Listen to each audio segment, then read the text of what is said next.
Do it is your boy, SportsRap CEO, in the building, and I know it's a little off time for you guys, a little unusual time for you guys, but I'm here, and it's a special day for me.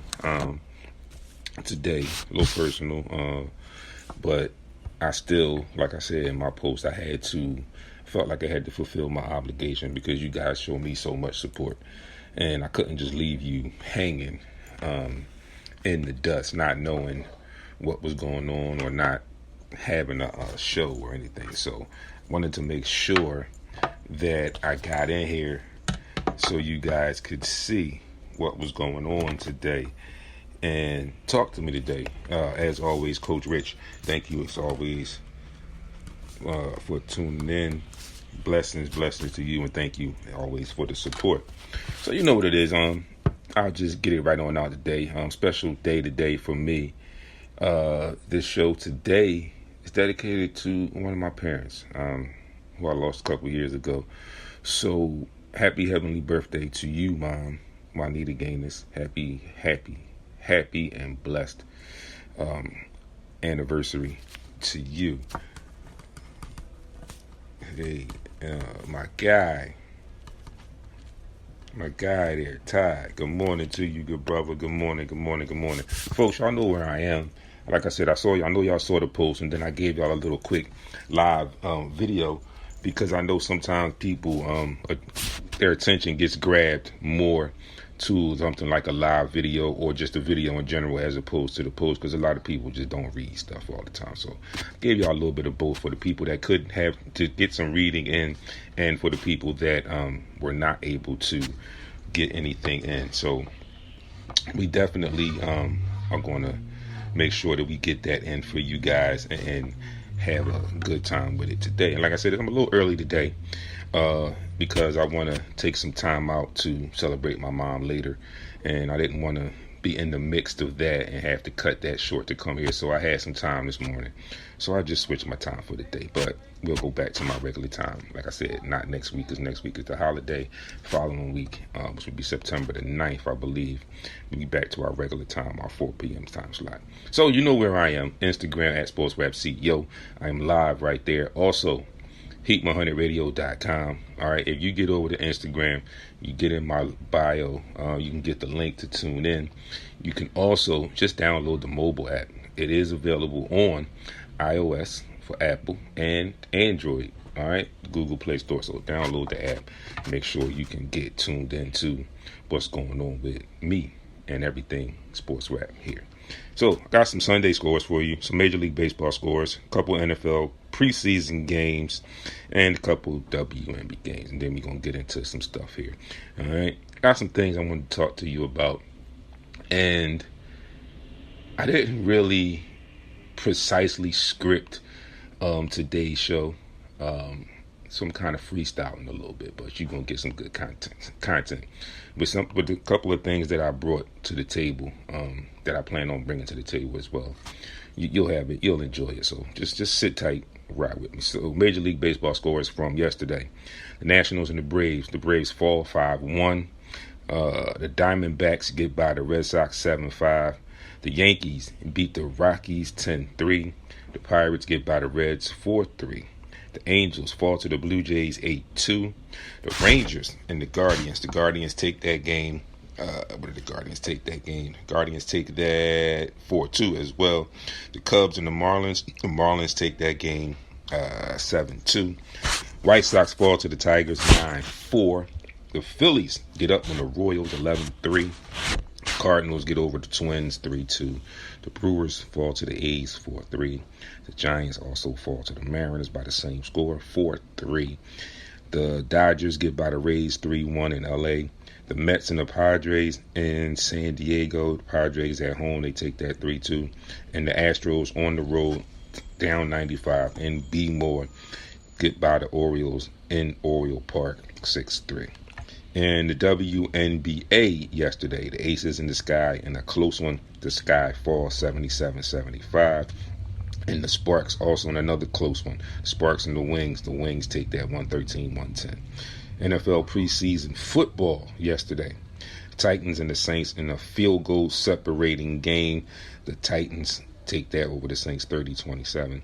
Patriots fall to the Commanders 20-10, and the Cardinals fall to the Broncos 38-10. Going back to Saturday, Eagles and Vikings, Saturday afternoon, the Eagles fall in their final finale of the preseason to the Vikings. I'm sorry, I'm writing stuff here. I'm sorry. To the Vikings, 26-3. All right, so we're going to talk a little bit of Eagles. We're going to talk some other stuff. I got some scores for you, some schedules for you, some games for Monday night tonight, and I'll get those to you later on at the close of the show. So as we do know, we are now complete with our NFL preseason, and we look into our regular season, which actually begins next week, next Friday, 6th. And got the Eagles and the Packers. And we're going to go through this Eagles schedule, talk about it a little bit, tell you how I feel, some of my thoughts on this schedule. But just some notes. Shady McCoy this year, don't know the game yet, but he will be inducted into the Eagles Hall of Fame. We all know about the trade for Jahan Dotson from the Commanders, which is now arguably, and a lot of people have been saying it, giving the Eagles the best wide receiver trio in the entire NFL. I like it. I knew, and I brought it to you guys, and I told you that they were also ranked nationally as the top wide receiver, running back duo, or running back, wide receiver number one, wide receiver number two duo. They're also ranked number one in that. And now with this move of bringing in Jahan Dotson, and you're going to get mixed opinions. I feel like because during this trade, or hearing the news of this trade, because you will have some people who will say that, or expect that he should have been better than what he was when he was playing. There are also some people that are probably going to say that he didn't live up to where he was drafted and all of that jazz. And we all know that's going to happen. Those are some things that just happen during the course of the season, during the course of when things like this happen, when trades like this happen. We know that. So, of course, we will stay tuned and stay in tune with that and see how it works out.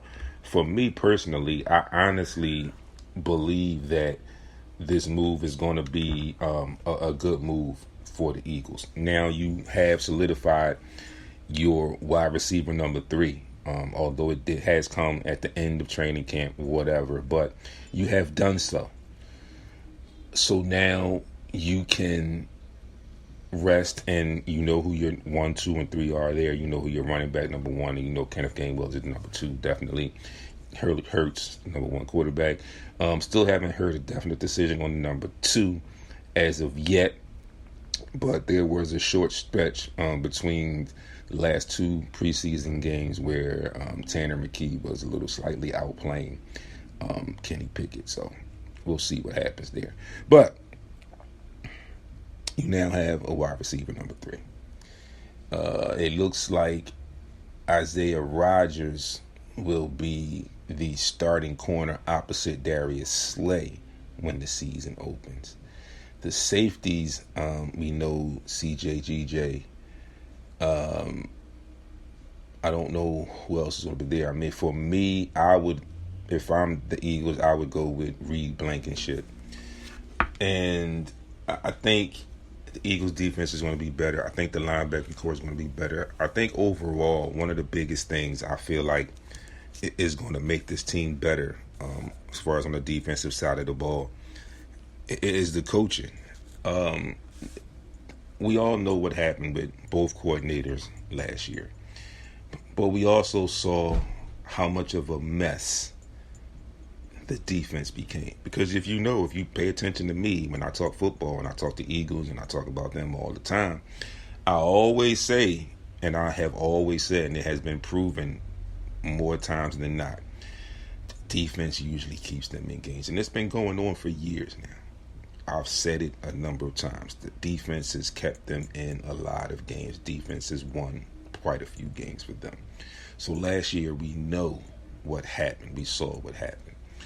It was just bad on defense. It got so bad that like they almost couldn't stop anybody. Like again, we talk about the games late in that season. We talk about the Arizona Cardinals game. At the end of the day, should have won. There's no way they should have lost that game to the Cardinals. But we're neither here nor there. Season's over with.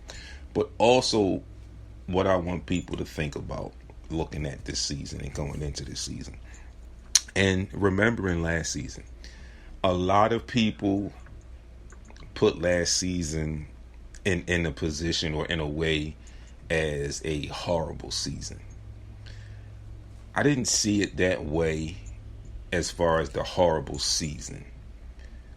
I saw it as something horrible that happened within the season.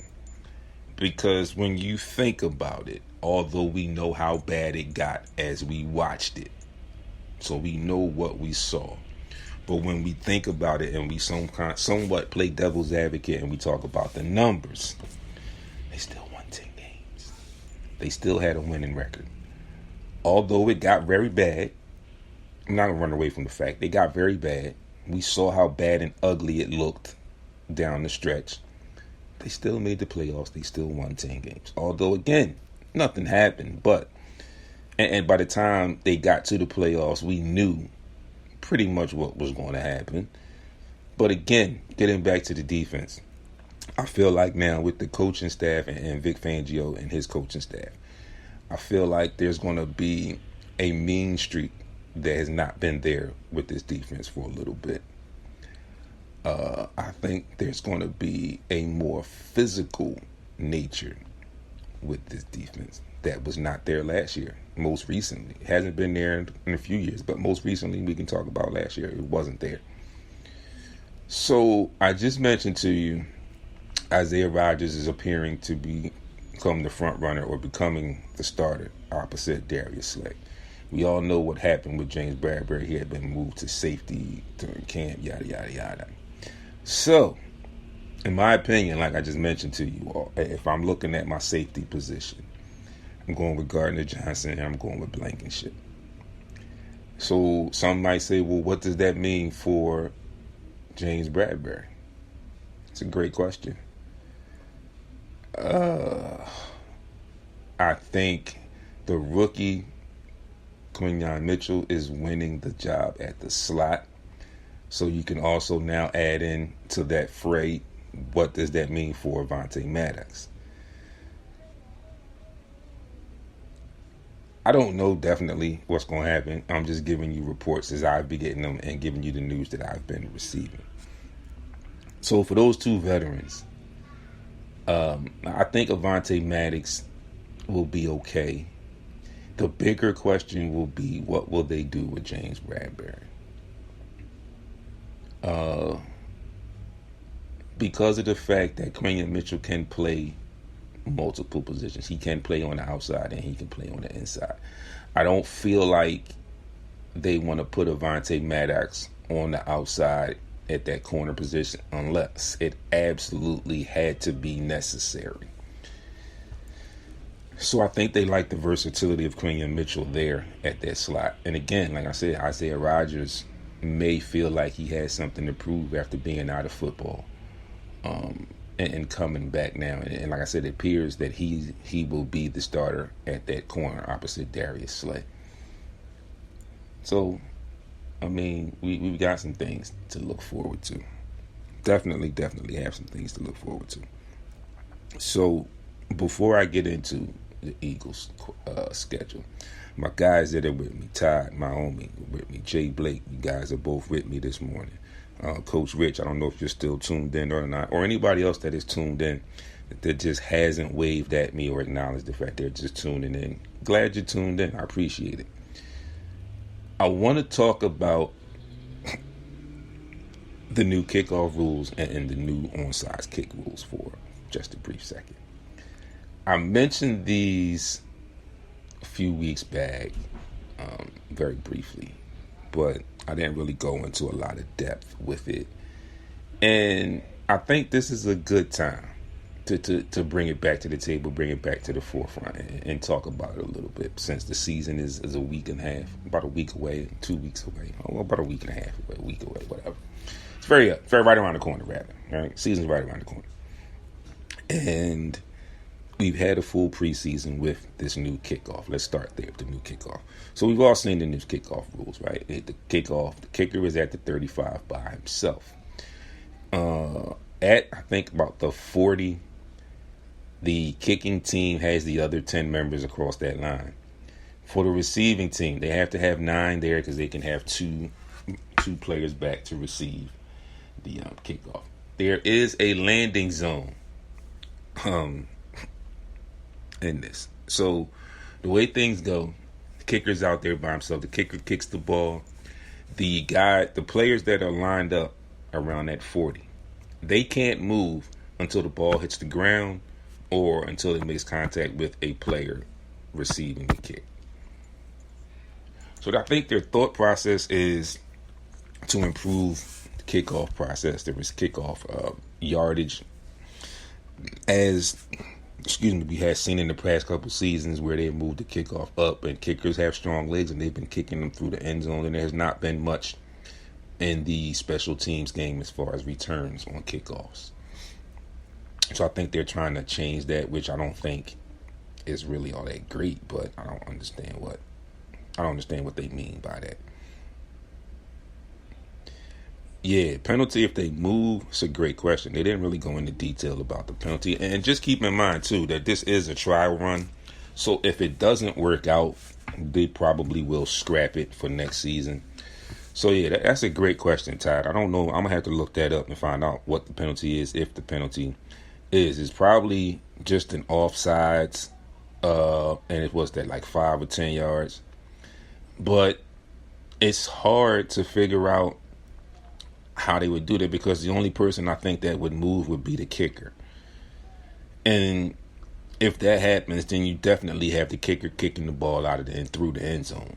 Because if he moves up 5 yards, 10 yards, he's definitely kicking it through the end zone. So I don't know. It's taken from the XFL style kickoff.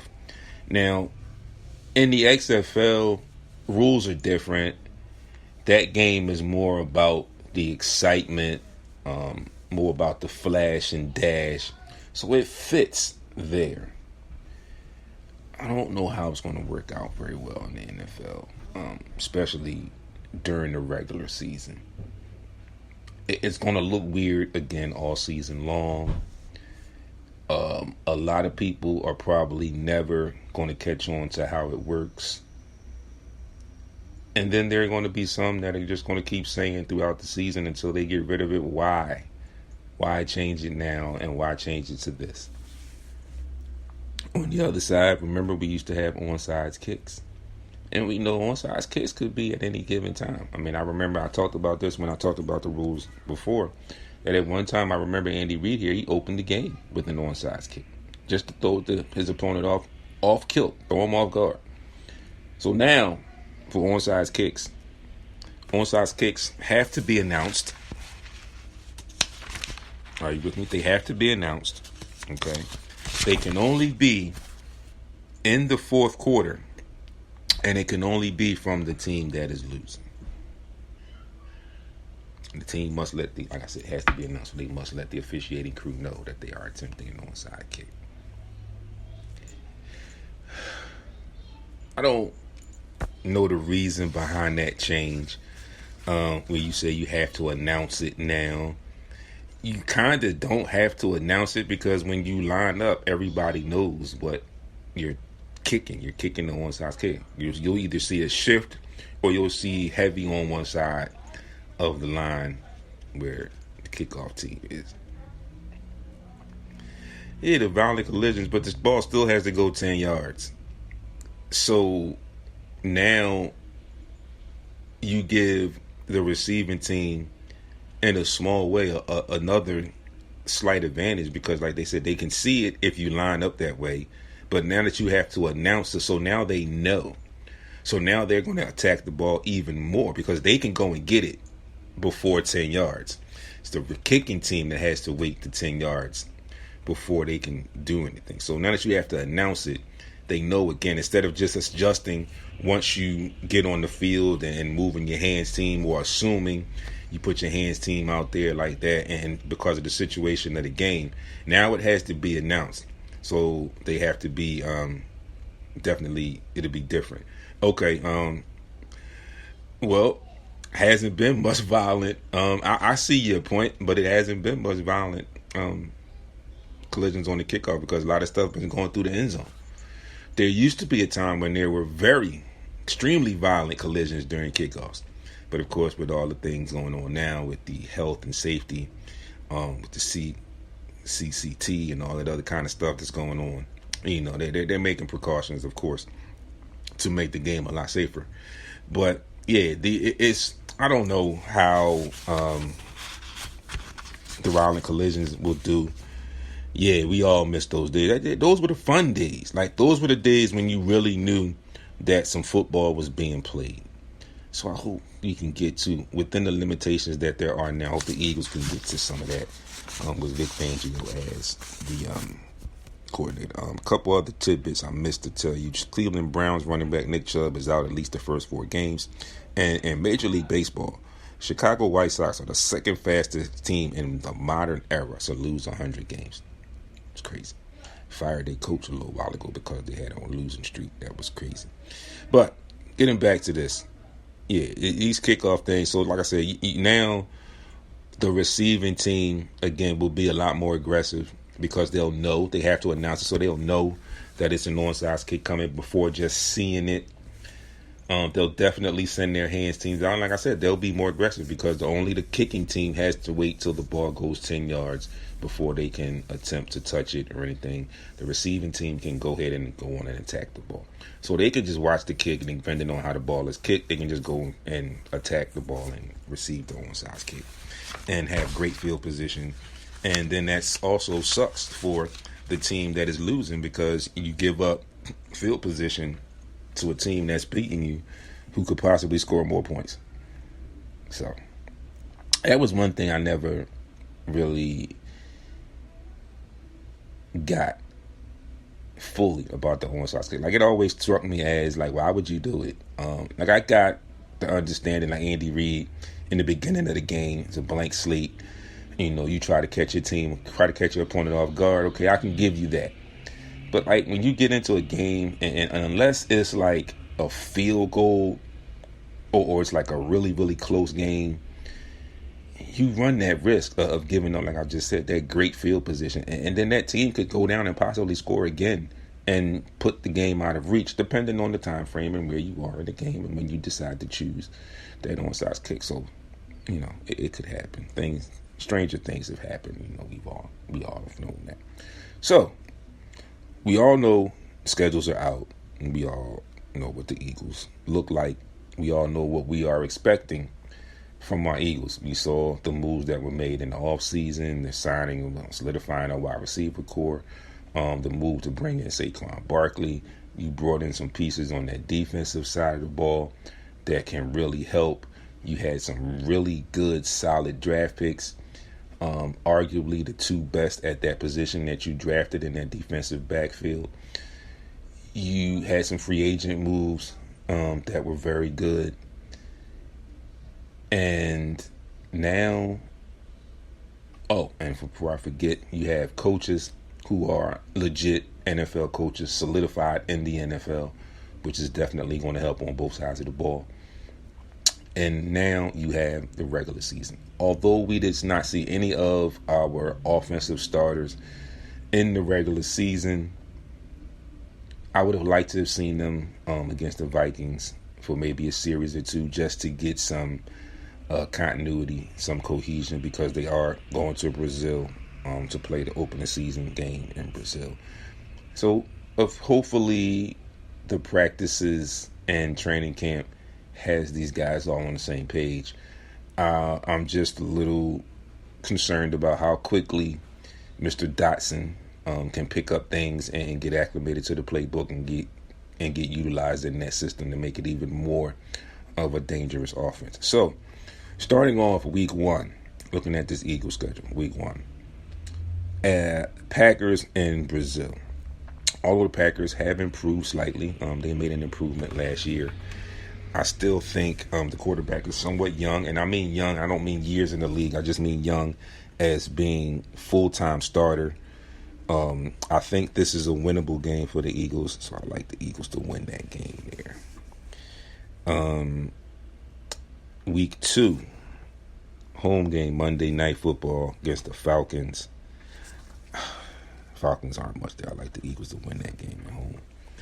And slightly tough, week 3 at New Orleans Saints, 1 p.m. Not 100% sure about their quarterback situation either down there.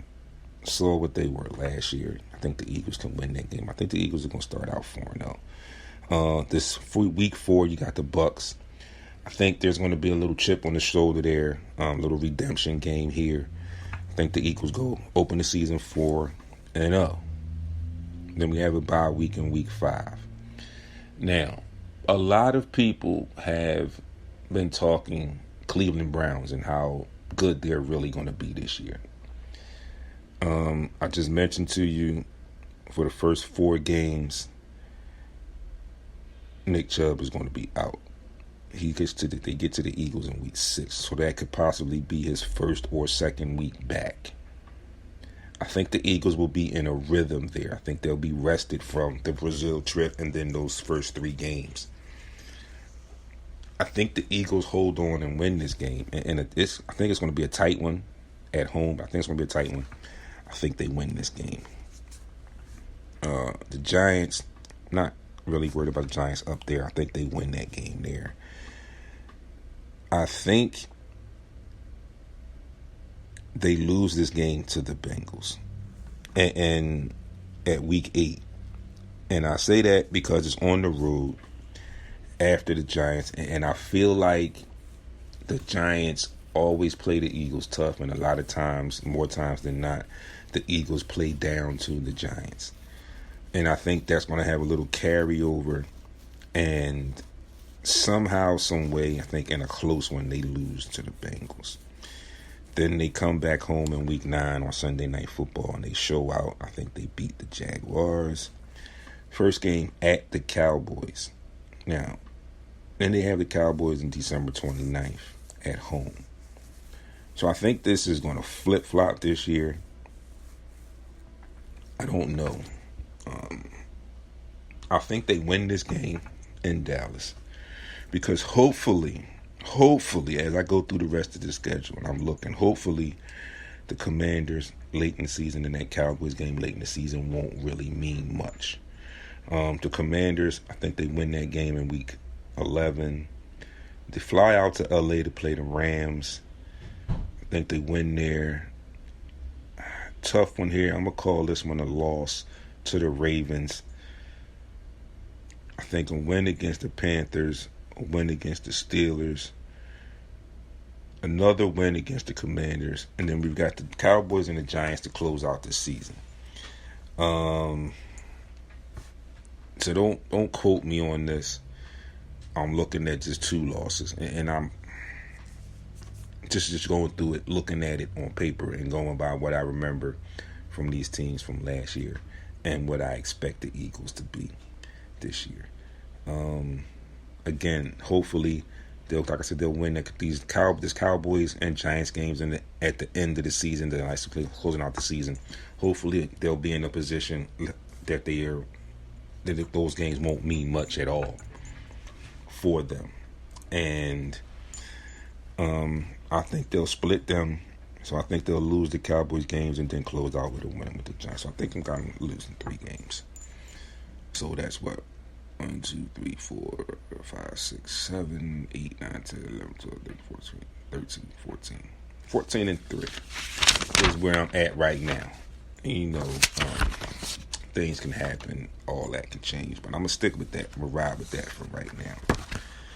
So, moving along. Again, like I said, we'll be looking at Eagles preseason. I'll probably do a little video or something before the game. And we'll check that out and get to that. And I'll keep you guys posted on what's going on with that as that time gets closer. I want to move into a little bit of NBA stuff now, and I want to talk a little bit of Sixers. As we know, most recently they have signed the young man from France, Gershon Yabusele. I think it's a good, solid pick, as good friend of the show, Claude Robinson, mentioned when I posted it. It's a good, solid pick. I don't think it's anything to start jumping for joy and putting the champagne or anything on ice about just yet. I think he fits what we all felt like the Sixers needed at that power forward position, what the Sixers felt like they needed at that power forward position. Someone that can score, someone that can be the triple threat, can stretch to the three-point line and defend and has some toughness and can finish around the hoop and is not afraid to be physical. So for him, it's just a matter of how quick he comes into training camp and adapts to the system and catches on to the system, and how quickly he earns and cracks the rotation. With the situation the Sixers are in, with not as of yet bringing in, if they still possibly will bring in Marcus Morris, depending on what his situation is, they're possibly looking at Caleb Martin as a starting four. So I think Mr. Yabusele is in a great position. He just has to take full advantage of that position and crack that rotation and get himself in the mix. And I think it's something that he can do. Again, like I said, it is a solid pick. It's a solid pickup, something that they need. And I mean, how about this? The Sixers in Bahamas for training camp, right? Like, you get away, you get to completely relax on a beautiful island, but you still got work to do. You've got things to do. So I saw some articles and I went through them, and it talks about how the Sixers attacked and approached this offseason. So one of the articles I have here in front of me, it states that they picked versatility over anything else this offseason. They picked some versatility over this offseason. So they also went with some players, but here we go. They picked versatility. Okay. In this article, which one is it that I got this one here? Two of the same article for whatever reason, but nonetheless, all right, we're gonna get through it. Getting through some stuff here. All right. So they picked versatility for this season. So of course we know the major signing was the signing of Paul George. Again, the first thing a lot of Philly fans went to was, oh, we can't give him the max. We can't give him the money. He's 34 and this and that. I'm going to say this again. I understand that thought process because I look back at the Tobias Harris situation and I tell people, I didn't like the money in that situation, but I understood the entire situation. I understood why they made the decision they made. I still couldn't understand why they gave him the money they gave him. But then I also eventually came to a conclusion that as a fan, as a media member on the outside, somewhat looking in, there's not a damn thing I can do about the money. I can talk about it till I'm blue in the face. I cannot like it. But at some point I have to accept it because it's not my money and it's a team that I like. I'm a fan of, and I'm not going to just jump ship because I don't like the money that they gave a player. But I had to realize and I had to come to grips truly with the fact that it's not my money. All right, so we make the move and we get Paul George, which a lot of people are now coming out thinking that it's a really, really good fit. I'm not going to use the other G word, because we haven't seen anything yet. But I also agree with that, and I think that it's a really good fit. I think it's a really good fit, and a lot of people have talked about this comparison with this fit with Paul George in comparisons to the fit that was with James Harden, which we thought was a pretty good fit when it happened. But we saw how that played out. The one huge advantage, the one huge difference that everyone seems to be referring to and talking about is the fact that Paul George does dig in and get down and dirty on the defensive side of the ball. And he can score, again, the triple threat on all three levels. So some of the things I went into when talking about this move and bringing in Paul George alongside Maxey and Joel Embiid. And the first thing again, or the second thing the other people talked about was the injuries and Joel Embiid. And I said he's playing in the Olympics. And we saw he didn't play a hell of a lot during the Olympics.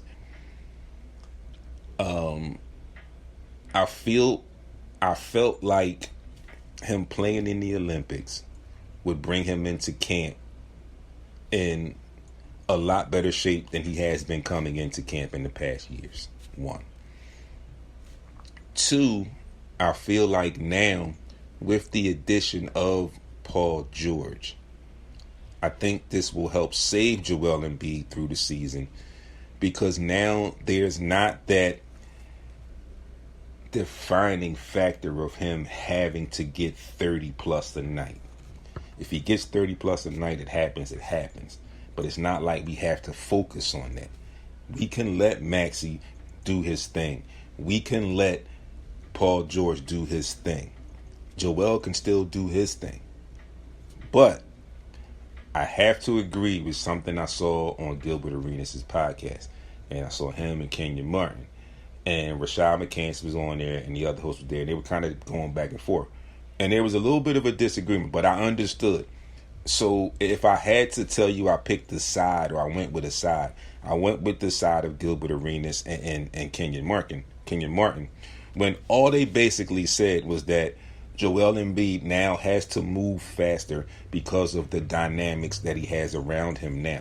Arguably the best dynamic personnel around him since his entire career. Because we're just talking right now about Paul George and Maxey. You also throw in a Kelly Oubre. You also throw in a Caleb Martin. He now has a solid backup who did wonders for him when he was here in Andre Drummond. Okay? You have the veteran Kyle Lowry off the bench, bringing back more tutelage. Okay? More assurance for Nick Nurse in and running that offense and keeping some of these guys healthy throughout the season. You bring in a veteran like Reggie Jackson, another playoff proven vet, championship vet. You bring in Eric Gordon, who can still put up some numbers. And these are guys that you're not going to ask to come in and play 25, 30 minutes a night. They're going to have specified roles. And so these guys that I just mentioned are really good in those specified roles that they will eventually get. And then you throw in the trick card. Or if you're playing Uno, you throw in that wild card with Yabusele, who I think will crack the rotation. And I haven't even mentioned the other wing in Ricky Council, who definitely should crack the rotation this year. So things are looking really good, all right?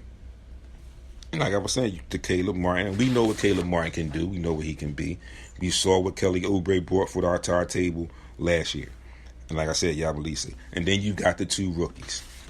Jared McCain, who can flat out play and can shoot the ball better, a lot better than a lot of people thought coming out of Duke.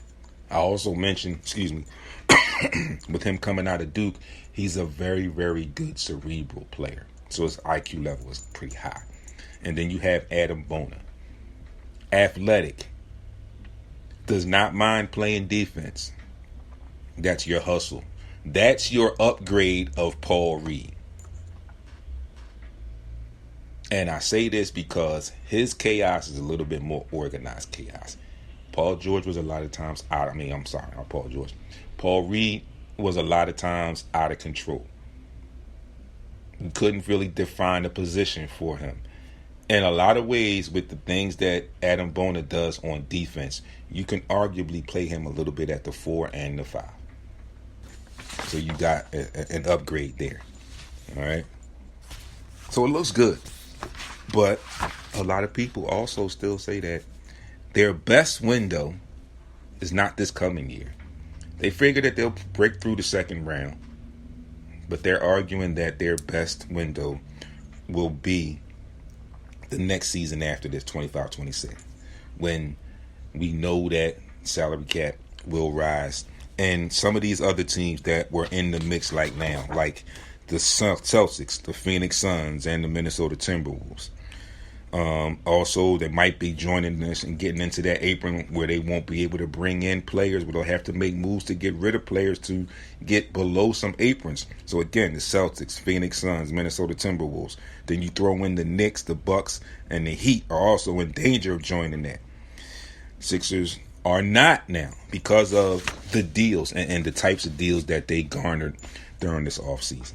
So Sixers, Daryl Morey, finally put something together that Sixers fans can be proud of, Sixers fans can be excited about, something that Sixers fans are looking forward to once again.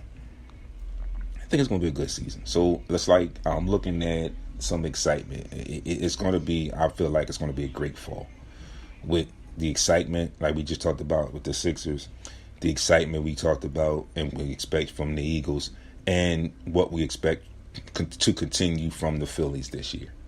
Should be a great fall for Philly sports. Great fall for Philly sports. If you're not a Philly sports fan, then you need to get on the boat. But we're going to screen you, and you can't just jump aboard. You have to be loyal. You have to be in it to win it. All right. Finally, folks, I saw something else, and it just caught my eye. And I kind of like when these types of things happen. Strictly Boxing Talk. Thanks for tuning in. Let me 1 second. So I saw something on Clutch Points, and I saw that there was some comments and a little bit of rebuttal. All right. So there was a thing where allegedly Anthony Edwards was making reference to some past players, and he mentioned Michael Jordan. And what he basically said, and I quote, "I never respond to a guy." Well, this is what Magic Johnson said. This is what Anthony Edwards said, and I quote, "I didn't watch it back in the day, so I can't speak on it. They say it was tougher back then than it is now, but I don't think anybody had skill back then. Michael Jordan was the only one that really had skill. You know what I mean? So that's why when they saw Kobe, they were like, oh my God. But now everybody has skill." End quote. Pretty strong words there, because he said he didn't watch it. So for me, for you to say you didn't watch it, you kind of should have picked your words a little bit better. You probably should have said, from what I saw, Michael Jordan was, but you said you didn't see it. So I'm from that era. I talk about that era a lot. Grew up. That was the era I grew up on, NBA. And believe you me, there were some other skilled players, plenty of other skilled players around that time. Plenty of them. You might want to get on some YouTube and do some research, Mr. Edwards, and check that out. All right. I'm not going to go into names, and people that are tuned in can run off some names off the top of their heads right now as I'm sitting here telling you this, that there were some other skilled players there. So, in their defense, Magic Johnson says, and I quote, "I never respond to a guy who's never won a championship. He didn't win a college championship. I don't even know if he won a high school championship." All right. So he didn't hold back. All right. So Magic just went there on it. Okay. Again, I, for one, am very, very particular about these types of situations, because I feel like a lot of these young guys don't do enough homework, don't do enough research, and do not rely enough on what came before them. Somebody paved the way before you. Sometimes some of these young players make comments, that end up having them have their foot in their mouth, so to speak, or have them catching backlash from greats who could be in the mood to help them, but now you just made that situation difficult because they now look at you differently, arguably, than they had if they had just seen you play and you not opened your mouth in certain situations. So for Anthony Edwards, he's probably going to have a period where he tries to clean this up. Don't know how much good it's going to do, because you have a guy like Magic who responded immediately. We all know Magic, he's an icon. We all know that his words against Anthony Edwards' words, we know who could win that fight if it was just about the words. We know who could win that just because of who they are and who he is and who he is. Yeah. But again, the young guys, take some things for granted sometimes. Not a lot, not all of them, but there are a few. And they take things for granted. And, where he said, the part where he says, now everybody has skill. Again, there were a lot of guys in Michael Jordan's era that had skills. Okay. Michael Jordan just made it a point to be one of the toughest and made it his mission to beat and want to beat everybody. It's just the nature of him. His competitive nature was that strong. But don't get it twisted. There were plenty of skilled players back then, other than Michael Jordan. Plenty of them. And like I said, anybody that's tuned in, anybody that's listening is probably running off a list right now. So you might want to check that, Mr. Edwards. All right. So, folks, again, thank you all for tuning in as always. I will be with you. I'm going to do a video. I'm not going to be live in studio, but I know next Monday is Labor Day. And I'll get to something because I don't want to have to go over the opening week schedule with you. I didn't bring it today for that specific reason. Absolutely, skilled and tough player. A lot tougher than the guys today. That's where they had the advantage. They're a lot tougher than these guys today. So I will come back to you next Monday afternoon as you enjoy your holiday and get you ready for week 1 of the NFL season. No doubt I will do that.